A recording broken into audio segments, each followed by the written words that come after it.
देखो जी, इसमें एक आदमी का काम नहीं हो सकता। मेरी लड़की तंदुरुस्त थी, 19 साल की थी, वो एक आदमी के कभी काबू नहीं आ सकती थी। इसमें गैंग रेप हो सकता है जी।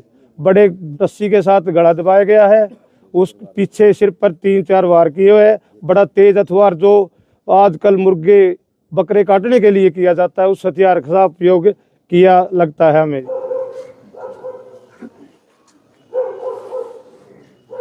भाई फिलहाल मैं कालन गांव में मौजूद हूँ और बड़ी दर्दनाक घटना है जो कालन गांव में घटित हुई है।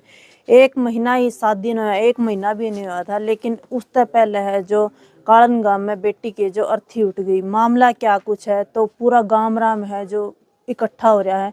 अंतिम संस्कार है जो बेटी का होया, पोस्टमार्टम में है जो हो गया है, और अंतिम संस्कार भी है जो आज गांव कालवन में हो गया है। तो पूरा मामला है जो कैसे क्या है, किसने जो मौत के घाट उतारी है और कब की ये घटना है, किसी के साथ में रंजिशबाजी थी या कुछ और मामला है, तो गांव राम सारा इकट्ठा हो रहा है। एक बार चुगड्डा का कैमरा करके दिखा दे भी, तो पूरा गांव राम है जो इकट्ठा हो रहा है। और आज का टाइम देखा जा, क्राइम इतना ज़्यादा बढ़ रहा है, पैदा होंदे बच्चियां ने फेंक देवे हैं। मौत बिल्कुल एक इंसान की जान बिल्कुल एक खिलौना बना रखी है।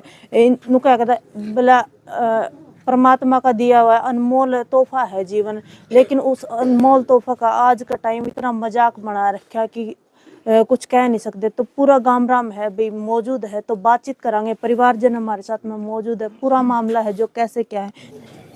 गांव में एक दर्दनाक हादसा गांव की लड़की के साथ हुआ, तो क्या कुछ पूरा मामला था वो बताइए। मेरी लड़की के साथ ही ये हादसा हुआ है। मेरे भाई की लड़की है, मैं उसका ताऊ हूँ।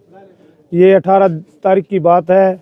दोपहर को वो सूट सिला व सूट लेने के लिए अपने ही गांव में गई थी, और उस दरिंदे ने गली में चक्कर भी लगाए हैं। यहाँ आया, घर पे नू देखा भी कोई नहीं। आज उसकी मम्मी और उसका भाई दूसरी बहन को लेने के लिए बदाना गांव में गए हुए थे, और उसका पापा दूसरे कमरे में जो अभी अभी गिरा हुआ था उसको माटी मुट्टी डाल रहे थे।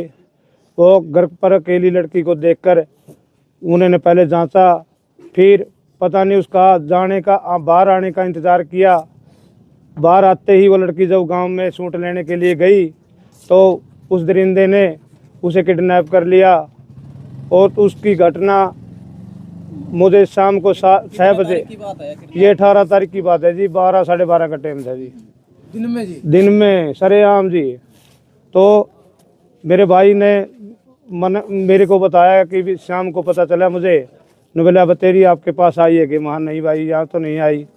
लेकिन जब हमें पता चला, हमें सीधे बात कर सरपंच साहब के पास गए। सरपंच साहब ने भी हमारा बहुत बड़ा सहयोग दिया, लेकिन बदकिस्मती से वो उस दिन जो LCD के जो कैमरों का जो रिमोट था वो ख़राब मिला, और जब वो ठीक हुआ तो सुबह मिला।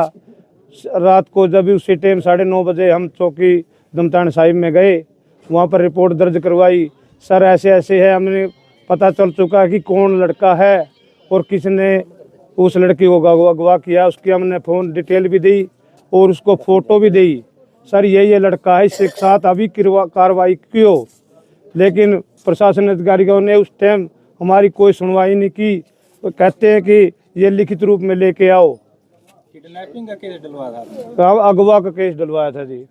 हमने कहा था जी हमारी लड़की गुम हुई है, तो प्रशासन अधिकारियों ने उस टाइम तो हमारी कोई सुनाई नहीं की। बोले सवेरे ये टाइप करवा के लेके आइए दरखास्त। जब हम सवेरे गए तो हमें ऐसे ही चक्कर में डाला गया। हमने बताया कि वो लड़का गांव का ही है और अभी भी गांव में ही है, वो रात को ही अंजाम दे चुका था। तो जब हम दोबारा चौकी में गए तो हमने पुलिस वालों से कहा सर उसको किडनैप कीजिए, उसको उठाइए, उसको गिरफ्तार कीजिए। लेकिन थोड़ा सा उन्होंने उठाने की बजाय उसके पास फ़ोन किया कि आप कब आओगे। तो सर उन्होंने आधा घंटे का टाइम मांगा उस लड़के ने, लेकिन वो 3 घंटे तक तो पुलिस चौकी में नहीं आया। हम वहाँ इंतज़ार करते रहे। SHO साहब ने कहा कि तुम घर पर चले जाओ, जब लड़का घर पे आ जाएगा, चौकी में आएगा तो हम आपको बुला लेंगे। तो जब वो 2:30-3 बजे चौकी में आया तो हमको बुला लिया गया। जब हमारे सामने आया तो हमें भी थोड़ा हाँ दर्द, बहुत गुस्सा होया, लेकिन हमने हाथ जोड़ कर कहा कि सर इससे सारी बात सच सच पूछी जाए।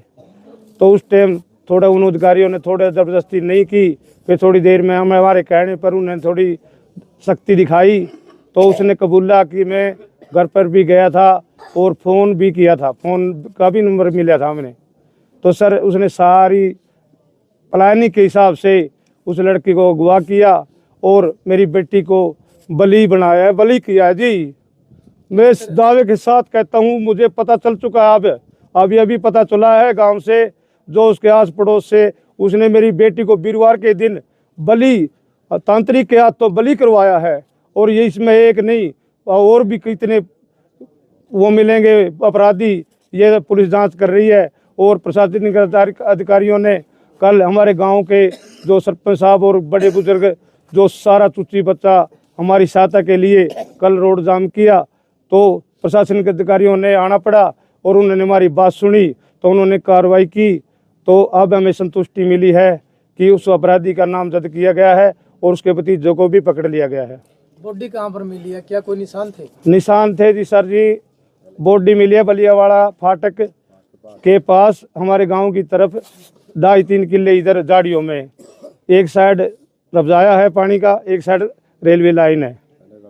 पहले रस्सी के साथ गला दबाया गया है, उस पीछे सिर पर 3-4 वार किए हुए है। बड़ा तेज हथियार जो आजकल मुर्गे बकरे काटने के लिए किया जाता है, उस हथियार का उपयोग किया लगता है हमें जी। हथियार मिल गया जी? नहीं जी, वो तो जो बरामद नहीं हुआ उनका काम है, प्रशासनिक अधिकारी अपने आप बोले हम सब सच हमने पता चल चुका है, सारी कार्रवाई आपके साथ क्लियर कर दे देंगे। उठाए गए जी प्रशासन द्वारा? प्रशासन अधिकारियों ने जो एक नामजद लड़का है, पहले तो उसको उठाया, फिर उसके बाद कल रात को ही उसके भतीजे को उठा लिया गया है। क्या लगा है जी, एक का काम है या कई है इसमें? देखो जी, इसमें एक आदमी का काम नहीं हो सकता। मेरी लड़की तंदुरुस्त थी, 19 साल की थी, वो एक आदमी के कभी काबू नहीं आ सकती थी। इसमें गैंग रेप हो सकता है जी, बड़े गैंग का काम है जी। ये बड़ी समझी सोची साजिश के तहत मेरी बेटी को अगवा किया गया और हत्या का अंजाम दिया गया। पहले भी कभी ऐसी बात आई देखो, तो एकदम के धमकी की कोई और बात? पहले उसकी मम्मी ने अभी बताया हमें कि कई दिन पहले इस लड़के का फ़ोन आया और इसने, मैंने जब फ़ोन उठाया इसकी मम्मी ने, तो इसने धमकी दी है, तो मेरा क्या करेगी नुकाए। इसने सारा धमकी में ये सिर्फ यही बात कही थी, तुम कुछ मेरा क्या बिगाड़ेगी। आपकी बेटी घर से बाहर किस लिए गई थी, ये कुछ बात आपको बोल? सर हाँ जी, ये मेरी लड़की पहले सूट सिलवाना दे रखा था, उस सूट को लेने के लिए गई थी और घर पर कह के गई थी जल्दी जल्दी पापा कि मैं अभी 10 मिनट में वापस आती हूँ। बताया जा रहा है कि उनकी शादी अभी हुई थी आपकी बेटी? उनकी शादी आज 1 महीना हुआ जी सर जी, 22 तारीख घर में महीना को हुई थी जी। आज से पहले 5 दिन पहले, ये 4 दिन पहले हत्या की गई है जी। 4 दिन से हम बड़े दुखी हैं, हमारा गांव हमारे साथ है। बड़ा प्रशासनिक अधिकारियों ने जो संतुष्ट किया है, हम उससे सहमत हैं जी। अंकल जी, जैसे शादीशुदा थी लड़की, गांव में अंतिम संस्कार किया गया, इसकी क्या वजह? इसकी वजह ये थी जी, इसकी हालत इतनी बुरी कर रखी थी कि हम उसे बाहर 4 दिन की लाश को हम कहाँ कहाँ लेकर जाएंगे। ज्यादा होगी? ज़्यादा बिल्कुल हो चुकी थी जी। गला बढ़ा हुआ था, सिर पे वार किए हुए थे और गला बड़ी बेरहमी से काटा गया था कि हम देख के बेहोश हो चुके जी। हमारा प्रशासन से क्या मांग है जी अंतिम में? प्रशासन से तो यही मांग है जी, जो अपराधी हैं फांसी की सजा होनी चाहिए, जब हमारा पेटा भरेगा जी। वो लड़की यहाँ से गई थी नहीं सर? हाँ जी। मतलब कैमरे में देखा गया था? हाँ जी, कैमरे में देखा गया जी, प्रशासनिक अधिकारियों ने भी देखा, सरपंच साहब ने भी देखा है और हमारे को भी दिखाया है। उस लड़का ही नहीं किडनैप किया है उस लड़की को। उसको साथ जाता देखा था? हाँ जी, हाँ जी। क्या बजा रहे थे? बाइक पे? बाइक पे चले गए थे और उसके बाद पीछे पीछे शाम को गाड़ी का इंतजाम किया उसने। जो आप बताने लग रहे दिन में गई थी शूटर लेने? हाँ जी, हाँ जी। किसी ने देखा नहीं उसको किडनैप किया गया? नहीं, गांव में ये पता नहीं था जी, अभी ये लड़की किडनैप होगी या ना होगी ये तो नहीं पता। नहीं, किसी ने देखा नहीं क्या उसको किडनैप कर? नहीं जी, ये नहीं देखा गया जी। नहीं जी। आपकी उस लड़के के साथ किसी तरह की कोई ना जी, कोई पहले कोई रंजिश नहीं है, कभी कोई बहस नहीं हुई हमारी कोई किसी से। असल तो सारे गांव से ही कभी किसी से बहस नहीं हुई, ना कोई रंजिश है, ना हमारा कोई उससे लड़ाई झगड़ा है। उसका मकान है आपके पास ही? नहीं जी, मैं ताऊ हूँ जी, मेरा मकान 1 किलोमीटर माता रोड पे है, उसका रेलवे ट्रैक के पास जो वाटर सप्लाई के पास है।